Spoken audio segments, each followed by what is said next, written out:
Put your hands together one time. I want you to get together. Hello everyone. Today I received a message on a very old video I made where I was talking about the DMT jesters. And this is a part of a long series I've been working on now for a good 2 years, where I postulate about the similarities between the descriptions of the Nephilim of the past and the archetypal figure or symbol or image we have of the clown in our culture and in all ancient cultures. And I make this theory, I suppose we can call it, though I think it's a strong theory, that, you know, the image of a clown we have today is a reference to the Nephilim of the past and their features. Now, I made a particular video, I think it was episode 2, very early on in the series, and you know, I was listening back to it and I realised the commenter who left the particular comment probably had a point. And it's about my attitude in the video. You know, I'm reading comments from on a drug forum called Nexus, where people are talking about experiencing jesters when they take the psychedelic DMT. And I'm reading out what people are writing and basically telling them in my own way, you know, quite an angry way, you know, guys, you're wrong, you completely don't understand at all what you're looking at, your interpretations are way off, you are ignoring history here, you're dealing with the Nephilim, and your thoughts that they are simply archetypal symbols of the collective unconscious from a Jungian angle is a gross misinterpretation and dangerous. You know, you're dealing with demons, you're dealing with the disembodied spirits of entities that did exist in the earth once upon a time, and you need to be careful, you know. But I'm saying this in a very angry, passionate way, which, you know, to the psychedelic community, which is quite a loving, carefree community, that can come off as a little bit too strong. And you know, when I first came up with the idea early on, I was very passionate about the whole thing, and I was coming on a little bit too strong about the whole thing, you know, because it was this new concept in my mind I just kind of discovered and figured out, and I wanted to get it out there and tell people about it, you know. So yeah, maybe I was a little bit overzealous with the whole thing in that video, and the commenter had a point. He basically pointed that out to me, you know. Anyway, I sent him a message, we had a back and forth, and he was quite nice about it in the end, and I sent him a link to the chat I had with Gary Wayne, the author of the Genesis 6 conspiracy, where we hashed the idea out, and Gary Wayne, you know, seems to agree with me that there is definitely a connection between the clown and the Nephilim. But that, I pointed him to that video in particular because it's in that video where I compiled all the images I could find to talk about every single point we made very clearly. So when I'm talking about this bizarre concept and saying these words like the Nephilim or Nagas or the Lion Men of Moab, or, you know, whatever it is Nephilim related, there was a solid image from architectural finds and produced artwork to represent what visually what we're actually talking about. And it's an hour-and-a-half interview, and it's literally packed with images showing these things. I find that's the best video to send people to, where if they're struggling to actually visualize what I mean, then that video will show you quite clearly. That being said, what I want to try and do in this video is go through the whole DMT jester thing again, but more with a calm mind about the whole situation, really.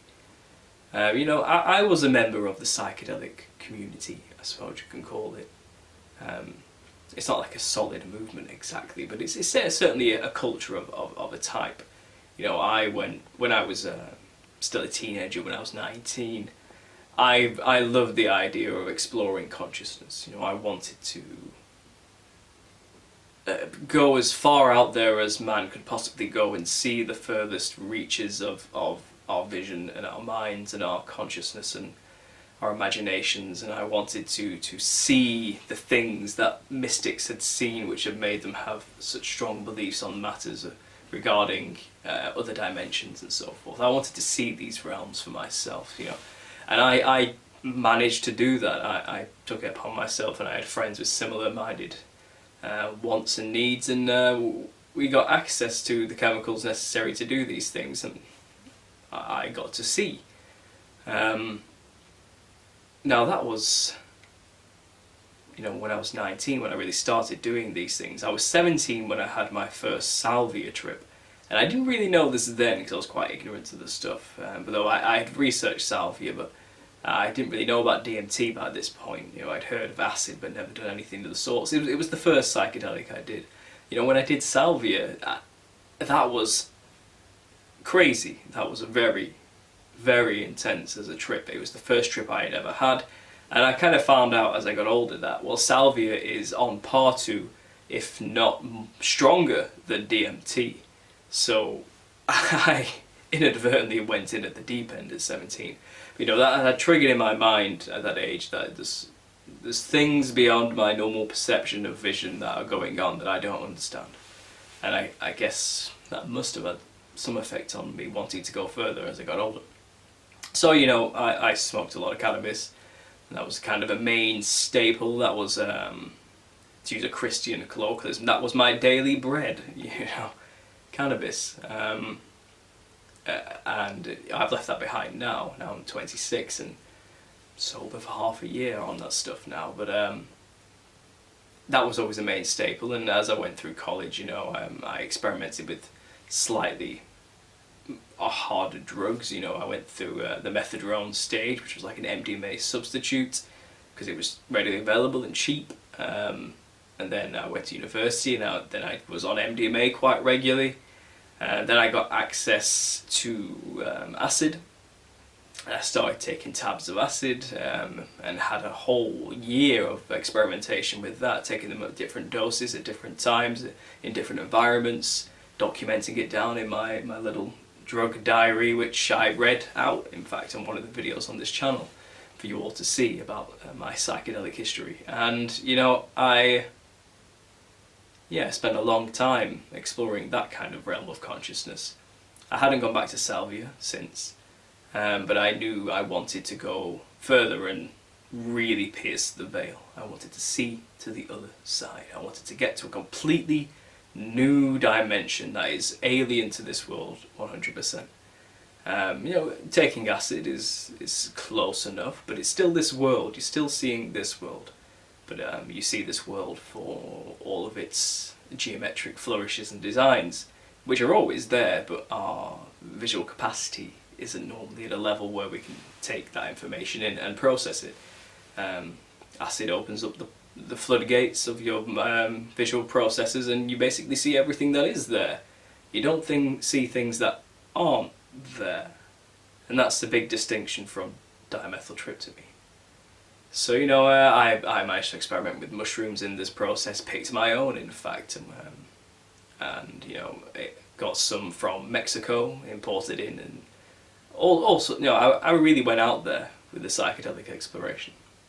I was listening to, you know, Terence McKenna, Alan Watts religiously, some might say, taking in the Eastern Zen philosophies and studying shamanism and all this type of stuff and what comes with these ideas and concepts. And I was really into it. You know, I'm not making this up to try and create some kind of false feeling of connection with the psychedelic views of my channel. No, I'm serious. This is who I was and what I was all about, and I really cared about these things, and I loved it, you know, and I wanted to go deeper.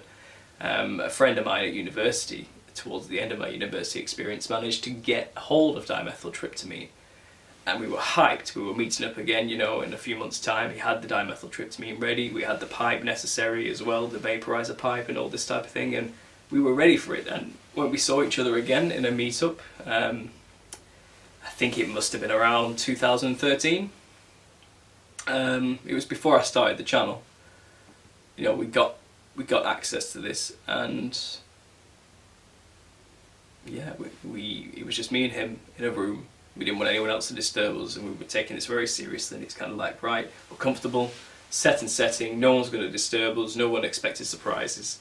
Let's do this. So yeah, you know, we took 3 hits each, you know, and we made sure to take the 3rd hit, followed the sage advice of the psychedelic guru that is Terence McKenna. You know, we took the 3rd hit and we held it, all of them, for as long as we possibly could.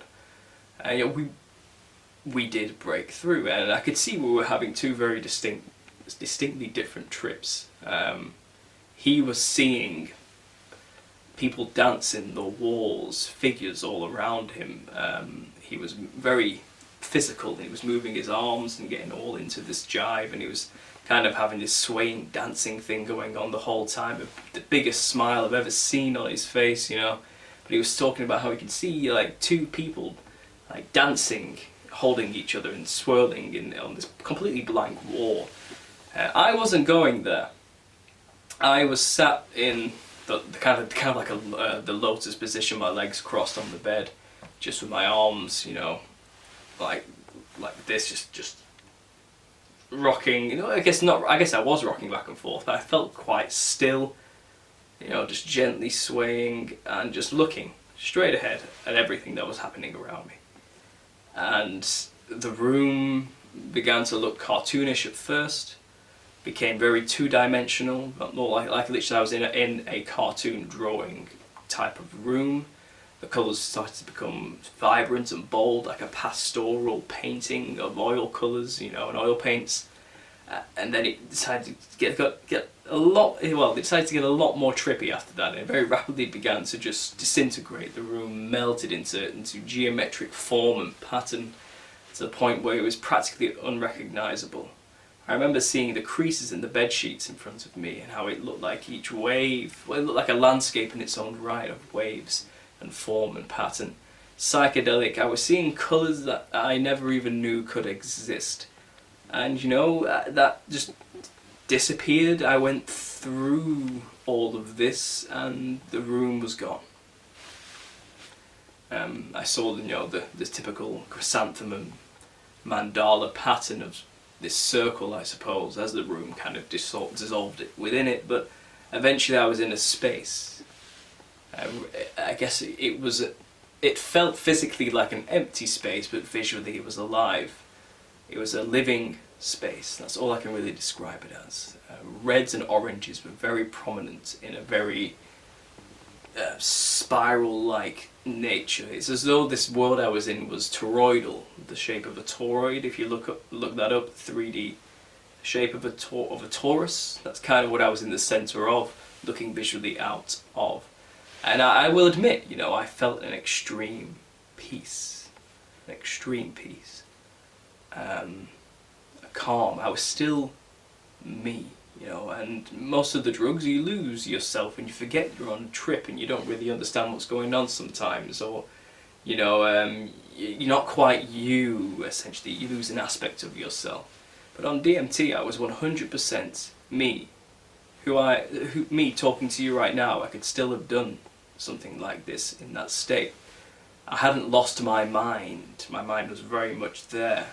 But I was somewhere else. I was in a space that was alien to me. I'd finally made it, you know, this is what I'd always wanted, and here I am, I'm there. And I'm looking around at this space, and I don't see any entities, you know. And people say, well, you know, you didn't do enough, and trust me, I did enough.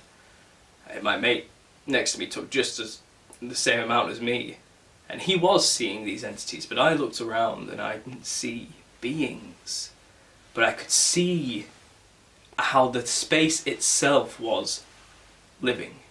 And so it was the being, to be vague about the whole thing. And it's difficult not to be vague when discussing your experiences with dimethyltryptamine, but that piqued my interest, because it's kind of like, well, why am I not seeing these things? What's going on, you know? I could see many things that were alive, but they weren't physical, with appendages and mouths and eyes and talking to me. You know, there was a thing there, like another form of consciousness there for me. And eventually, you know, after about 6 minutes, the room came back together, and I was back to normal again. And I'll never forget that feeling of peace, or whatever it was. And I'll never forget the experience. Anyway, about 4 months passed, and we did it again. We had been separated from one another for a while, we came together, and this time a third person was doing it with us as well, one of my flatmates. And, you know, we did the DMT again, and this time I was ready, you know. And it was during the day, and the window was wide open this time, so it was a completely different atmosphere. A lot of natural light was all over the place.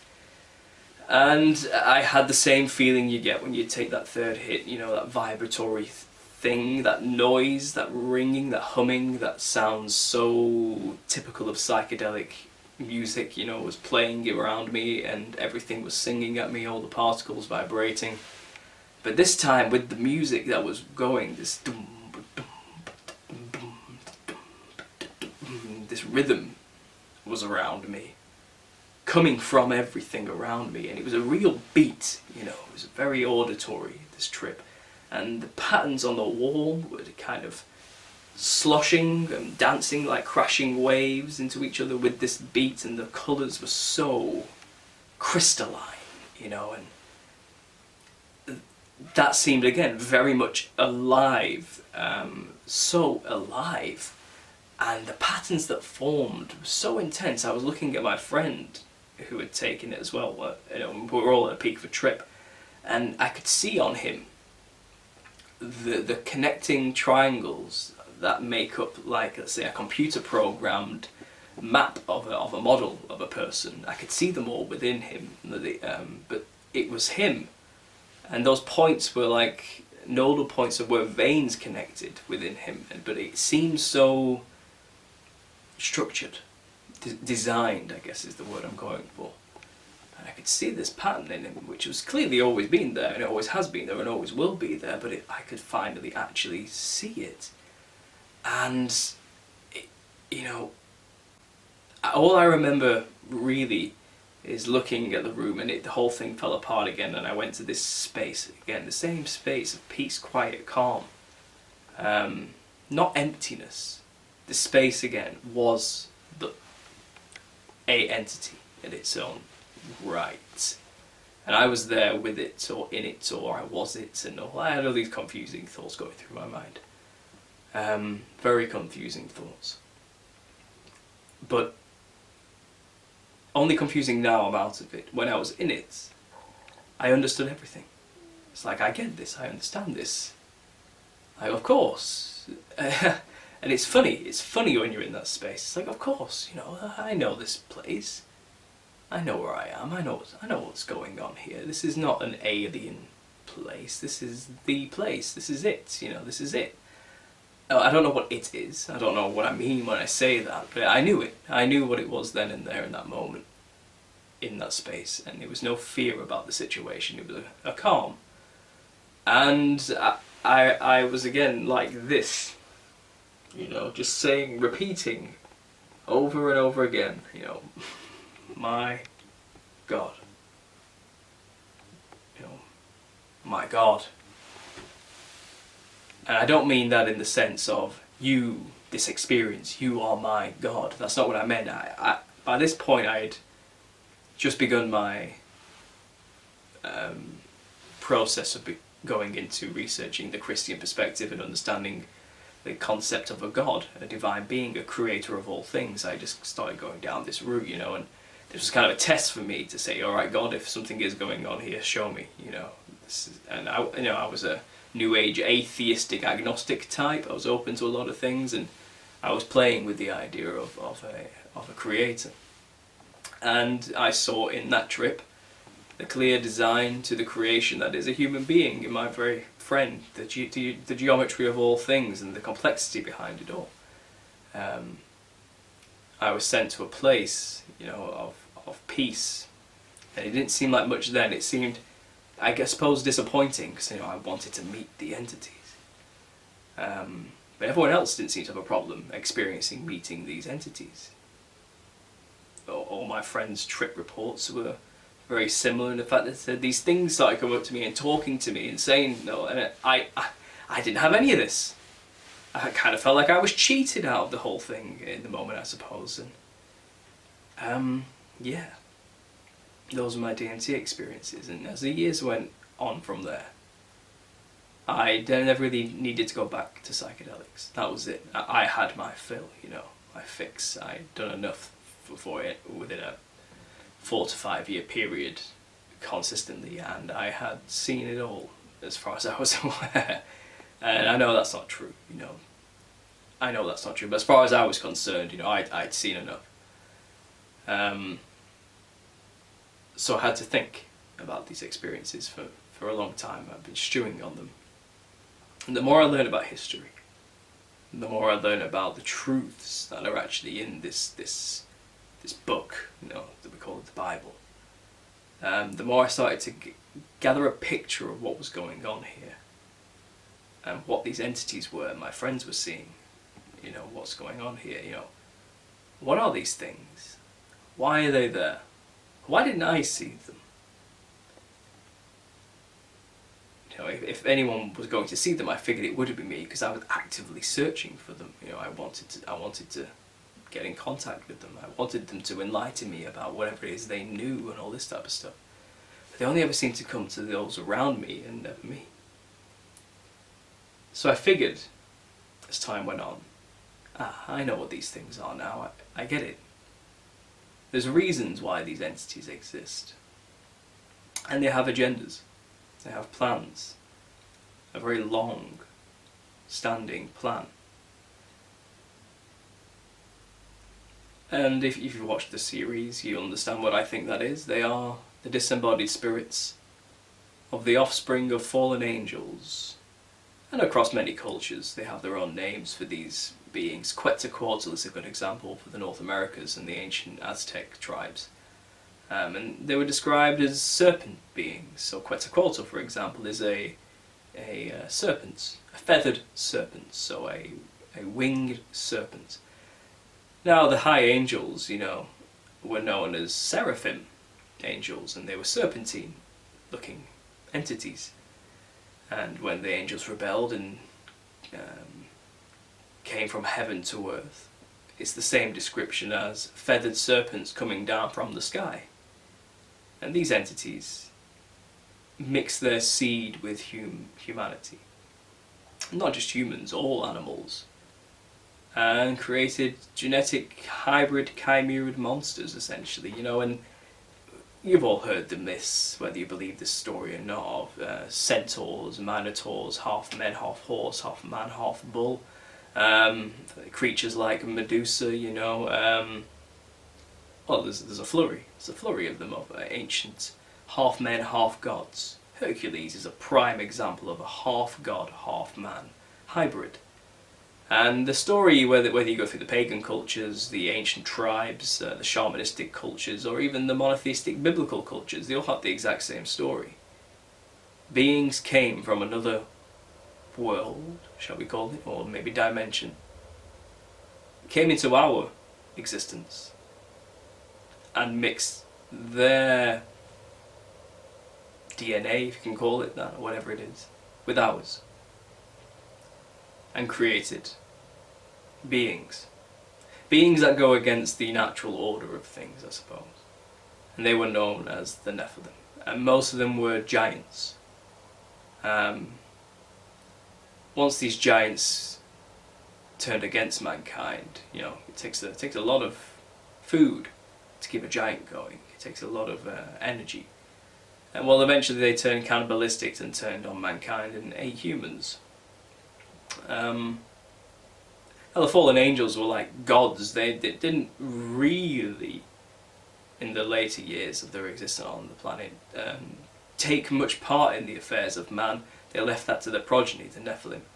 It was the Nephilim who became the kings and rulers of the land. Because, I mean, who's going to say no to a giant, you know? And they subdued most of humanity to become slaves to these things, subjects, you know, and they were the kings. And you look into this story and you realise, well, the kingship and the royalty bloodline, even from Egypt, you know, you look at the pharaohs, or they believe their divine right to rule came from the fact that they had divine blood from the gods of the past. And if you look into them, they do have quite serpentine features. The serpent is a common motif in Egyptian headdresses. The pharaoh's headdresses to make him look like a cobra, a half man, half serpent. And then, these serpentine cults continue throughout history, and it's exactly the reason why we have secret societies today. They are the exact same cults that existed pre-flood and post-flood. And this is the point about the flood. There's a global cataclysm of some kind wiped out these beings. Just removed them from their positions of power completely and decimated the whole earth. Killed them all. And once they all died. Now, this is where it gets tricky. This is where it gets a bit psychedelic. Their soul, their spirit, is earthbound. It can't go anywhere else. Now, our soul, our spirit, is from heaven. It's from God Himself, the Creator. And our soul doesn't remain on the earth to wander forever. It sleeps, it gets put in a form of stasis because it's not meant for this world. We are a spirit having a fleshly experience, that's for sure. But these entities, their soul was never sent from heaven down to earth. It was created here on earth. It was never meant to exist because it's a part of a creature that is an abomination. That's the word we're going to use for it. That's what they are, not part of the natural order. So when they died, their spirit had no right to go anywhere else other than remain here on the earth without a body. And these are the demons that are referenced throughout culture today, the unclean spirits, the wicked forces that lurk in the shadows and can't be seen with the naked eye but influence men nonetheless. These are demons, and this is where they come from. And they're still here with us, right now, just beyond that veil which is put forth before us. Now, after the flood, this may be a bit of a Gnostic idea, I'm just playing with the concept, but there's this idea that God showed Noah the rainbow, and this was a covenant to him, that this won't happen again, basically, and the earth won't be destroyed like this again. Now, a rainbow is the colour spectrum, and I believe that probably was the time when mankind's capacity to see the spiritual realms, the realms of the DMT realm, or the acid realm, well, that ability to see those realms was taken from us, and we were put into a very narrow bandwidth, the bandwidth of the colour spectrum that we have today, the infrared spectrum. No, sorry, not the infrared, the yellow, blue, red spectrum, and all the colours that can be mixed from there. So after the flood, this seems cruel. Why would God take this ability away from us? Well, when you understand that now there's entities still roaming the earth as spirits, you don't want to be seeing these things or interacting with them anymore. I mean, they were cruel, they were vindictive, they were full of hubris and pride, they ruled over us, they cannibalized us, and they turned us into monsters like them. So God put up a veil, and our vision, our bandwidth was limited. Now might sound crazy to some, but that makes perfect sense to me. That is the story of where demons come from. Why our limits of vision are limited when we clearly do have the capacity to see these realms, because we take drugs like DMT and see that we can see. But this story, sums it all up. So when I know this story now, so this is my journey, of leaving psychedelics behind. Now I've understood this story, and it corroborates with all the other stories throughout all ancient cultures. Not just the Christian perspective. It's the same story no matter which culture you play it through. Realizing this made me realize when I did DMT, the demons, the disembodied spirits of the Nephilim, didn't come for me. I didn't see them. And I wondered, is this because I was too far gone and they knew I wasn't an issue?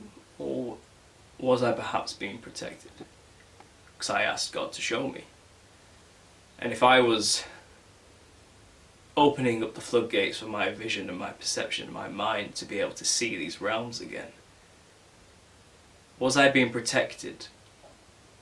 Perhaps, because I asked. Now, these realms aren't evil, they're completely normal and naturally occurring. You know, we release DMT from our pineal glands, that's true, and when we're born and when we die and when we sleep it's released. But we're not capable of seeing it all the time through waking life, because if we did, we might not like what we see on the other side right now, and we wouldn't be able to function coherently. Understanding this, you know, I realise, well, maybe it was for the best I didn't see them. Maybe they didn't come to me, perhaps, because I wouldn't have been fooled by whatever it is they have to say, because I knew these stories. I knew these concepts and ideas, and they didn't want to give me anything for me to prove it to myself, perhaps. But all the evidence wasn't from me, essentially. It was from the testimony of everyone else I witnessed do it, and the testimony of those in the drug forums who consistently tell everyone that, man, jesters came to me. These entities, these beings came to me, and they taught me all sorts of interesting things and showed me loads of bizarre trinkets and concepts, and they were laughing at me, they were mocking me, they were playing with me, you know, they were telling me not to take my life too seriously. They were quite scary in most cases from the trip reports I've seen. You know, they weren't necessarily nice people, you know. That's talking as the idea of a person, you know. And I think it was Derek Prince who said, you know, demons are personalities without bodies. They are persons without bodies. They have a personality. They have a life, as far as you can call it a life. They have identity. But then I hear these DMT trippers on these forums talking about how they are created in my mind, and they are merely a symbolic archetype of the whole humanity's collective consciousness. And the jester archetype is there to remind us of our humanity, like they did the kings of the ancient past by mocking us. You know, they're there to remind us that life is a joke, and that life is not something to be taken with any seriousness of some kind. And it's simply ourselves telling ourselves this through the symbol of a jester, and they have no real consciousness of their own. It's kind of like, well, when you understand the historical, you know, the story behind the Nephilim throughout history, their existence, where they came from, what happened to them, the states they are in, and why Jesus came to cast out unclean spirits from people, you know, the idea that these entities want a body because they lack one now.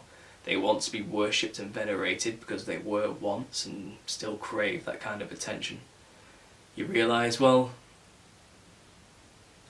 these entities aren't good.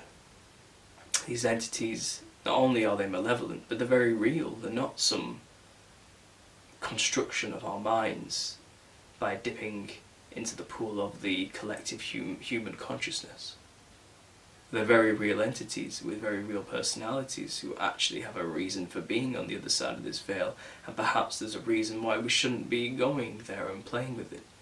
You know, I have this analogy I've kind of developed throughout thinking about these things, that, you know, it's kind of like walking into no man's land in the trenches in World War One.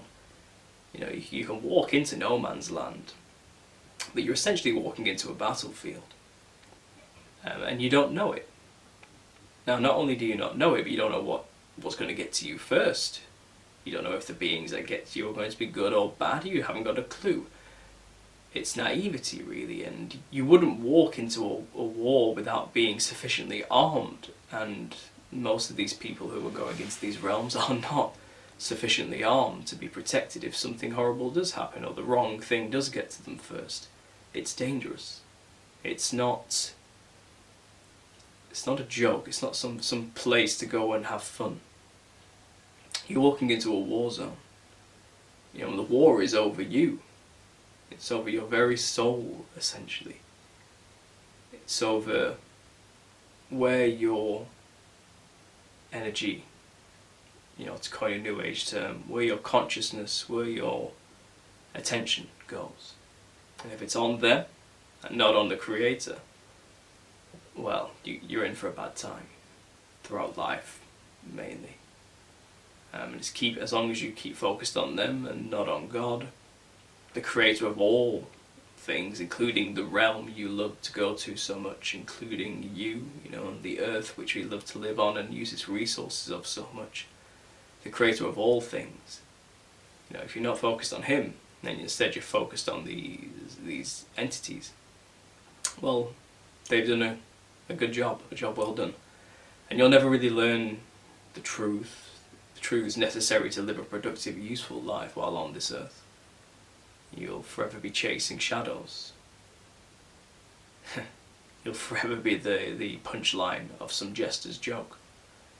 You will be lost. And this is why, I guess, coming full circle, I was so angry in that video I made, and why I sound so overzealous and, pious about the whole thing and judgmental, I suppose. I was angry, and I was annoyed. Oh yeah, that's the word. I'll admit it. I was annoyed that these people could be so foolish, so ignorant, and so willing to disregard the evidence that's all around them that does explain 100% where these entities come from. It's all there, but I was upset that they would rather believe a concoction of their own mind.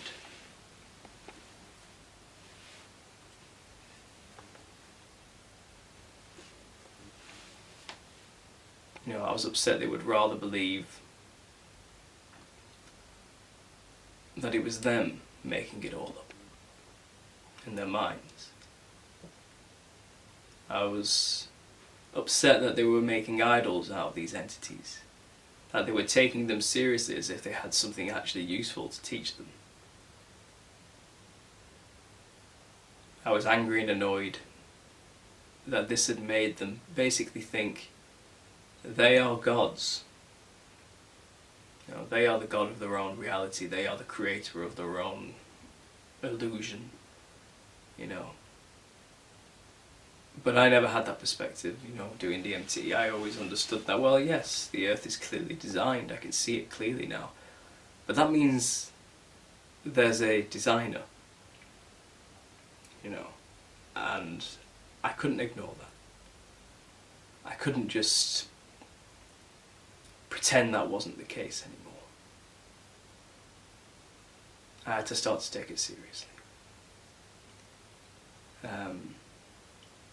So that explains the passion in that video. That kind of explains where I was coming from with this whole thing, and why the DMT jesters were so fascinating to me. And it's worth mentioning now, they did come to me, these DMT jesters, but not on a DMT trip.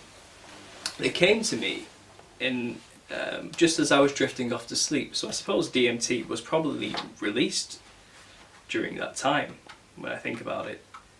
But they came to me just as I was about to fall asleep. And what happened was a flash came into my vision of this thing. It just appeared and was suddenly, stood up right in front of me, but I was looking up at it. It was a giant, it was enormous. And it had this distinct black and white pattern about it.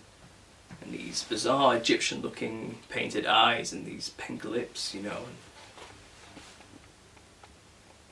seeing that then terrified me, because it's kind of, well, here you are. But it seemed controlled because I was safe enough, and the image, this vision, this DMT flash pre-sleep left pretty quickly before it could do whatever it wanted to do to me, I suppose. And that vision of the black and white stripes thing started the research. Not long after all these experiences and these thought processes, I did the research, sure, But I had yet to actually witness these things for myself, and then there they were. And it was the look of them, black and white lines. What's going on? And its head was shaped like that of a jester's. But it's like its skull was shaped like a jester's hat. All jagged and pointy and angled like spider's legs. You know, it was a very, very bizarre looking image and terrifying. And it had this big wide grin, you know, a very serpentine wide like grin.